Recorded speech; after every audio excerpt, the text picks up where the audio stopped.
নমস্কার বন্ধুরা, কেমন আছেন? আশা করি সবাই ভালো আছেন। তো আমি আবারও চলে এলাম আপনাদের মাঝে আরেকটি গল্প নিয়ে। আজকের গল্পটির নাম কিপ্টে শাশুড়ি। টাকা বাঁচাতে গিয়ে হারালেন আপনার মানুষ। শেষে যা হলো তা দেখে চোখে জল চলে এলো। গল্প পাঠে আমি উষা। কিপ্টে শাশুড়ি। ভোর ৫টা। গ্রামের ছোট্ট বাড়িটা তখন সূর্যের আলো পুরোপুরি পৌঁছায়নি, কিন্তু কমলা দেবীর ঘুম অনেক আগে ভেঙে গেছে। তিনি বিছানা ছেড়ে উঠে প্রথমে রান্নাঘরে ঢুকেন। ড্রামের চাল খুলে মুঠো মুঠো চাল গুনে গুনে হাঁড়িতে দিলেন। এত চাল দিলে বেশি হয়ে যাবে, দুমুঠো কমাও। নিজের সঙ্গে কথা বললেন তিনি। কমলা দেবী ছিলেন গ্রামের একজন সবচেয়ে কিপ্টে মহিলা। তার স্বামী বহু বছর আগে মারা গেছেন। রেখে গেছেন কিছু জমি, একটি পাকা বাড়ি আর ব্যাংকে কিছু সঞ্চয় টাকা। অর্থের অভাব ছিল না, কিন্তু খরচ করার কথা শুনলে তার বুক কেঁপে উঠত। ছেলে সুমন শহরে একটি বেসরকারি প্রতিষ্ঠানে চাকরি করত। কিছুদিন আগে তার বিয়ে হয়েছে। নতুন বউ মেঘা পড়াশোনা জানা, ভদ্র আর সংসারী মেয়ে। বিয়ের সময় সবাই বলেছিল, কমলা দেবীর মতো কিপ্টে মানুষ বাড়িতে মেয়েটা কিভাবে থাকবে। কিন্তু মেঘলা ভেবেছিল মানুষকে ভালোবাসা দিয়ে বদলানো যায়। মা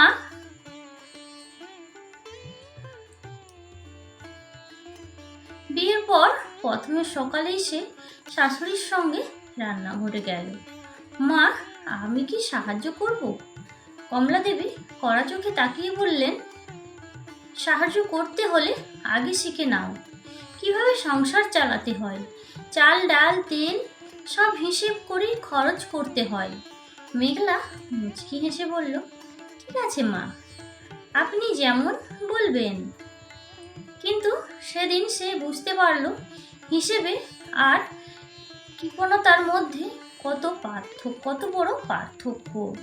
ডাল রান্না করার সময় কমলা দেবী বললেন, 1 চামচ ডালই 3 জনের হয়ে যাবে, বেশি দিলে অপচয়। সবজিতে তেল দেওয়ার সময় একই কথা, আর 1 ফোঁটা তেলও নয়। সুমন অফিসে যাওয়ার আগে মেঘলাকে আস্তে করে বলল, কিছু মনে করো না মা, এমনই। মেঘলা মৃদু হেসে বলল।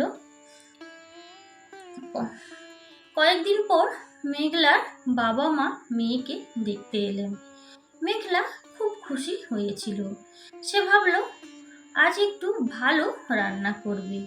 কিন্তু কমলা দেবী শুনে মুখ গম্ভীর করে বললেন, এত আয়োজনের কি দরকার? ডাল, ভাত আর আলুর ভর্তা থাকলেই যথেষ্ট। মেঘা চুপ করে গেল। বাবা মা চলে যাওয়ার পর কমলা দেবী হিসেবের খাতা খুলে বললেন, আজ আধা কেজি চাল বেশি খরচ হয়েছে। এইভাবে চললে সংসার চলবে না।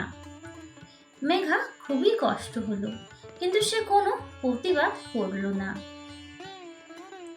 একদিন দুপুরে প্রতিবেশী বিমলা কাকিমা এলেন। তিনি বললেন, কমলা, তোমার বৌমা খুব ভালো মেয়ে, একটু ফলমূল খেতে দাও। মেয়েটা সারাদিন কাজ করে। বেশি খেলে, কমলা দেবী হেসে বললেন, বেশি খেলে শরীর খারাপ হয়। বিমলা কাকিমা বুঝলেন এই বাড়িতে শুধু টাকার কৃপণতা নয়, ভালোবাসারও অভাব। দিন যেতে লাগলো। একদিন সুমনের জন্মদিন। মেঘা নিজের জমানো সামান্য টাকা দিয়ে একটি ছোট্ট কেক আনলেন, একটি শার্ট কিনে আনলেন। রাতে চমক দেওয়ার পরিকল্পনা ছিল সে। কিন্তু কমলা দেবী চোখ এড়োলো না।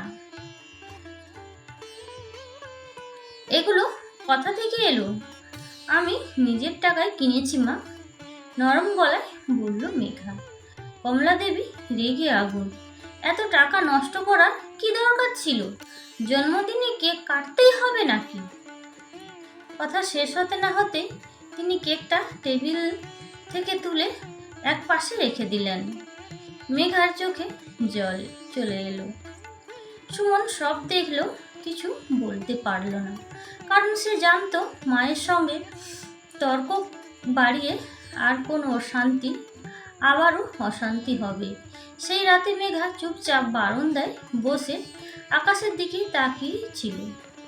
তার মনে শুধু একটাই প্রশ্ন, টাকা কি মানুষের জীবনে এতটাই বড় যে ভালোবাসা, সম্মান আর সম্পর্কর মূল্য হারিয়ে যায়? ঠিক তখনই ঘরের ভেতর থেকে কমলা দেবীর গলা ভেসে এলো। আগামী মাস থেকে বাজারের খরচ আরও কমাতে হবে। এত টাকা অযথা খরচ করা চলবে না। মেঘা দীর্ঘশ্বাস ফেলল। সে জানতো না খুব শীঘ্রই এমন একটি ঘটনা ঘটতে চলেছে যা কমলা দেবী সারা জীবন ধারণায় বদলে দেবে। পরের দিন সকাল থেকে একটি অদ্ভুত একটা শান্ত পরিবেশ। আগের রাতের ঘটনার মেঘার মন ভেঙে গিয়েছিল, তবুও সে যথারীতি ভোরে ওঠে ঘরদোর পরিষ্কার করা, রান্না করা, বাড়ির জন্য শাশুড়ির জন্য চা বানিয়ে দিল। চা হাতে নিয়ে কমলা দেবী বললেন, চিনিটা বেশি হয়েছে,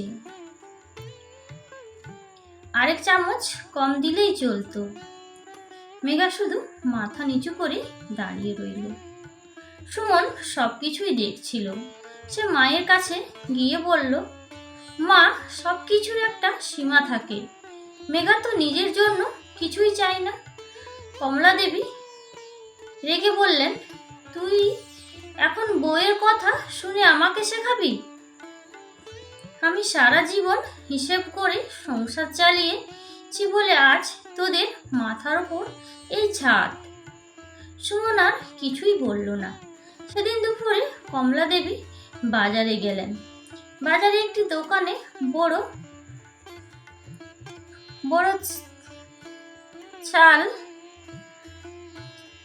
ছাড় চলছিল। মেয়াদ প্রায় শেষ হয়ে যাওয়ায় তেল, বিস্কুট আর মশলা খুব কম দামে বিক্রি হচ্ছিল।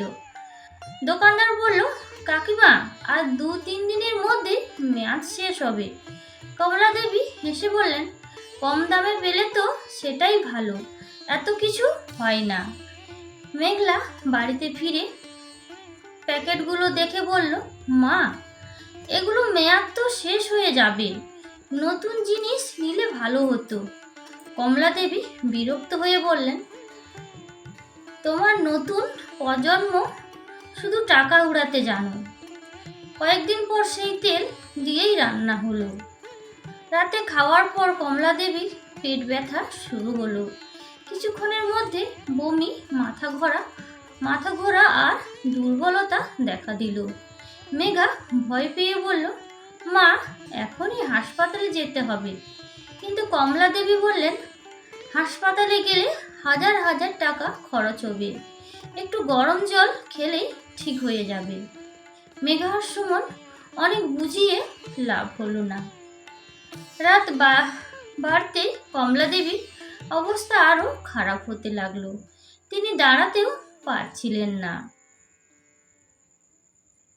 শেষ পর্যন্ত সুমন প্রতিবেশী বিমলা কাকিমার সাহায্য নিয়ে জোর করেই তাকে হাসপাতালে নিয়ে গেলেন।